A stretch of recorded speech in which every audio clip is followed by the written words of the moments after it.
Now available in paperback and e-readers, Isis, Samurai Goddess. The goddess next door takes on kung fu killers in this action-packed martial arts Isis series adventure. Get Isis, Samurai Goddess in paperback and e-readers today. A couple of weeks ago, Academy Award-winning actress Monique went on a rant at the Apollo Theater where she called out Oprah Winfrey, Lee Daniels, and Tyler Perry for not supporting her in her career after she won her Academy Award. And she went on this rant because she believes she was blacklisted by Black Hollywood and Hollywood in general. And a lot of people listened to Monique's rant and they didn't really look at the big picture as it related to Hollywood and its presentation of black people, because everybody was caught up in the emotions of what Monique was saying, that they weren't really listening from a critical perspective. And because they weren't listening from a critical perspective, they really didn't understand what Monique's argument was all about. Now, Monique's argument was really something that was going to help black people, because when it comes down to the image of black people, we are in a very dangerous state.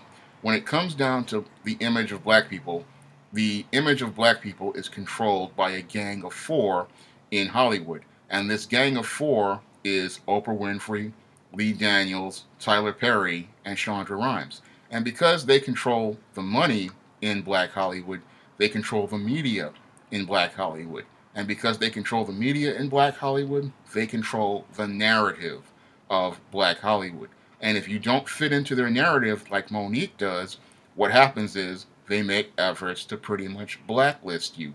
And this is very dangerous for black people, having this gang of four controlling the narrative of black media, because the way black people are presented is only being seen through four lenses. And sadly, all four of those lenses pretty much fit the lens of the white liberal and their view of black people, and presents an idea of black as seen through the white lens, not how we see ourselves. And because we are only seeing the narrative of the white liberal through the lens of your Oprah Winfrey, your Lee Daniels, your Tyler Perry, and your Shonda Rhimes, we are not getting a balanced and humanized image of African Americans in media. No, we are getting what the white liberal wants to see as black people through their media. And that's why these gang of four is pretty much a group of buffer Negroes. And when they saw Monique coming out and making that statement denouncing them, they pretty much went into buffer mode to try to pacify the white liberals at the top of Hollywood. So they trot out a guy like Jamie Foxx and have him come out saying a statement that Oprah Winfrey saved him with an intervention, but that was all again done to pacify the white liberals who are running Hollywood. That was basically Mammy going to the boss saying, "But look at these Negroes, they're stirring up some trouble," and Mammy going out and saying, "Ain't no trouble, boss, ain't no trouble at all. Look here, Jamie Foxx over here, he's all right. Isn't he right, Jamie?" And he shakes his head and says, "Okay." And that was meant to pacify those white liberals. And again, this shows how much control these buffer Negroes have over black Hollywood and how much control they have over the narrative. They are pretty much parrots doing what the white liberals in Hollywood want presented as media, and we're not getting that balanced picture of black people in the media. And that's really, again, a dangerous thing, because when you have four people controlling the media, you're only getting one viewpoint, and that is of the white liberal and what he wants to see as black, not who we are as a people. And what Monique's argument really is about the narrative and the presentation of black people in the media, because we're not getting a diverse selection of stories from your Oprah Winfrey, from your Lee Daniels, from your Tyler Perry, or your Shonda Rhimes. In most cases, we're just getting old stereotypes repackaged in brand new boxes as it relates to this group of people. They're pretty much giving white liberals what they want to see as black, not who we really are. Now, guys like Bill Cosby, Reginald Hudlin, Robert Townsend, Mario Van Peebles, they made efforts to pretty much present those balanced images of black people. But this gang of four has is going in a completely different direction. And their direction is no different than the one that was established in the 1930s. Now, back in the 1930s, civil rights leaders went to the three biggest people in Hollywood. And the three biggest black people in Hollywood at the time were Bill Bojangles Robinson, Hattie McDaniel, and Stephen Fetchit. And they asked them to stop presenting themselves in a degrading way in the media and to help out with the civil rights movement. And the response that those civil rights leaders got in the 1930s from that gang of three was that they didn't want to help out with the civil rights movement. They didn't want to help change the image of black people. And they pretty much were making their money from presenting themselves in a degrading way. So they pretty much didn't want to get involved. And what's really sad about it is that you could understand why they did that from the 1930s, because Jim Crow was in effect and there was no real economic system or any limit or any really sort of heavy structure for a black entertainment back then in the 1930s.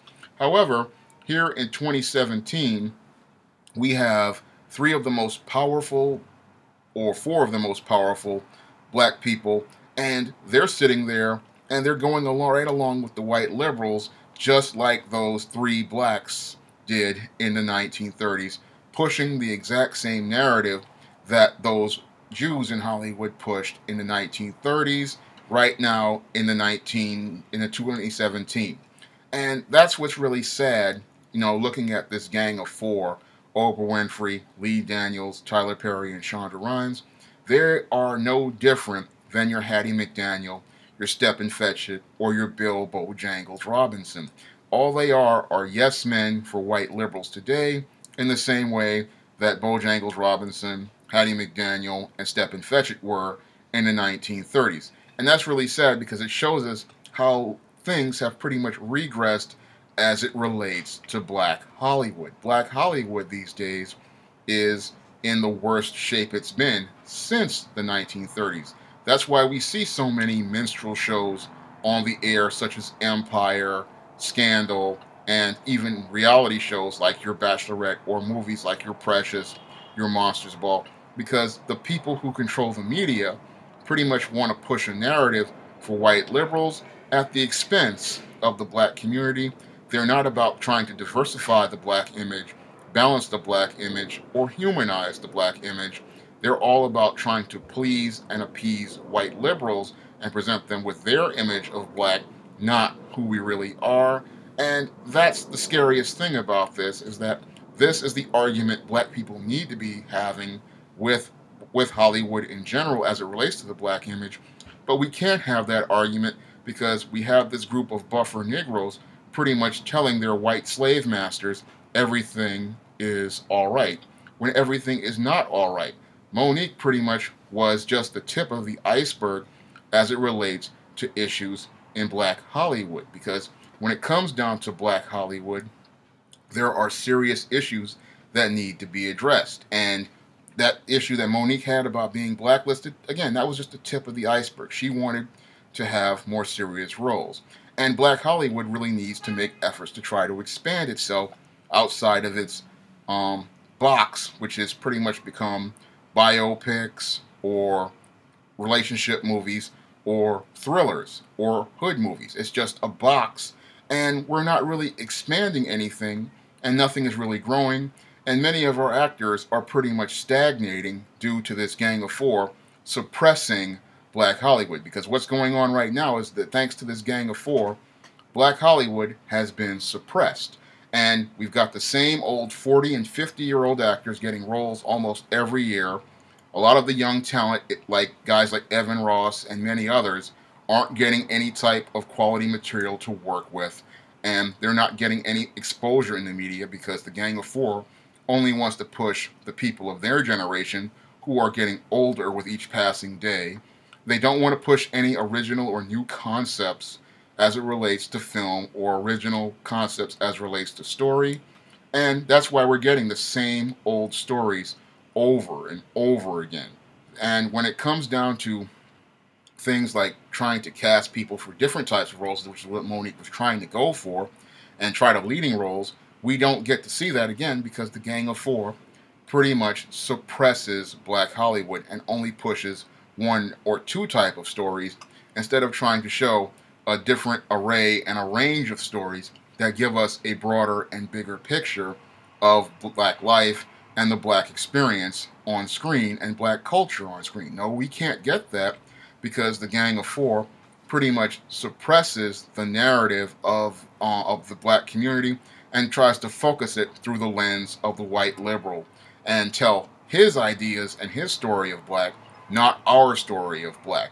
And this Gang of Four pretty much have suppressed everything to the point where nothing is coming through that's really interesting or compelling as it relates to Black film, and they're only pushing media that makes white people happy, not media that shows balanced pictures of Black people. Moreover, when it comes down to the compensation of Black performers, your Gang of Four is also making efforts to suppress wages, because that's another thing Monique had an issue with, because here we have an Academy Award winning actress, and the Gang of Four pretty much were suppressing wages. It's okay for Halle Berry to make $15 million, but what about other Black actors and actresses? And they're not able to make that type of money because these people are controlling the media, they're controlling the narrative, and they're suppressing wages. Because if they can't get opportunities at different types of stories, they can't show their range, and they can't get compensated in a fair fashion. This is a big problem that has been going on as it relates to Black Hollywood, and it really prevents Black actors from really finding quality work in Black productions. To say you're going to pay an Academy Award winner like Monique $200,000, that's a slap in the face when she has shown that she can pretty much lead a movie, carry a movie, and open a movie. And it's really a slap in the face to any actor who's pretty much gone out here and done the work to establish themselves. And what she was saying really was about the bigger picture, which is making sure that these actresses are compensated in a fair fashion. She wasn't just fighting for herself, she was fighting for other Black actresses, because as it relates to Black actresses, to white actresses, there's a whole lot of talk about equal pay, but there's no effort made to make things equal for Black actresses in Hollywood. Black actresses are some of the lowest paid people in Hollywood. They pretty much get wages that are 10 times lower than your A-list white actress, or even your lower level D-list white actress. Your Black actress, in many cases, is one of the poorest people in Hollywood, and that's all due to the Gang of Four, again, suppressing wages and suppressing the types of media that they can play and portray in, and preventing them from having a career that pretty much actualizes their growth. These people pretty much control the media, they control the money, and they control the narrative, and they are preventing the Black entertainment from growing and expanding into different areas such as science fiction, fantasy, or other types of stories that really give us that broader and bigger picture. We can't get that bigger picture because of this suppression by the Gang of Four and their desperate need to pretty much fit the narrative of white liberals, continuing to push old actors in the face of everyone who are almost 50 and 60 years old, and that prevents young talent from coming through. And the wage suppression pretty much doesn't give people incentive to want to try to be actors in Black Hollywood. Now, Black Hollywood is just a mess these days, and when I look at the picture of Black Hollywood under the Gang of Four, it's a place that is pretty much a place that's filled with stagnation, and it's not a place where anybody can grow. And that's why we're seeing so many people walking away from Black Hollywood and even in Black film in general, because they just don't want to deal with the Gang of Four. They would rather just go pursue a career in something else rather than deal with the grief. And when I listen to Monique's rant, again, it's just the tip of the iceberg as it relates to the issues related to Black Hollywood. And Black Hollywood's problem is that 2017's Black Hollywood is no different than 1937's Black Hollywood, and both pretty much are all about promoting stereotypes that appease white people and not presenting a balanced image of Black people. If you like what you see on this channel, you can donate to my Patreon by clicking the link in the description box. $1 donation goes a long way. And if you really want to support my books like All About Maryland, which talk about Black Hollywood, you may do so by clicking the link to Amazon.com in the description box. That's all I have to say for this video. You can comment, rate, and subscribe.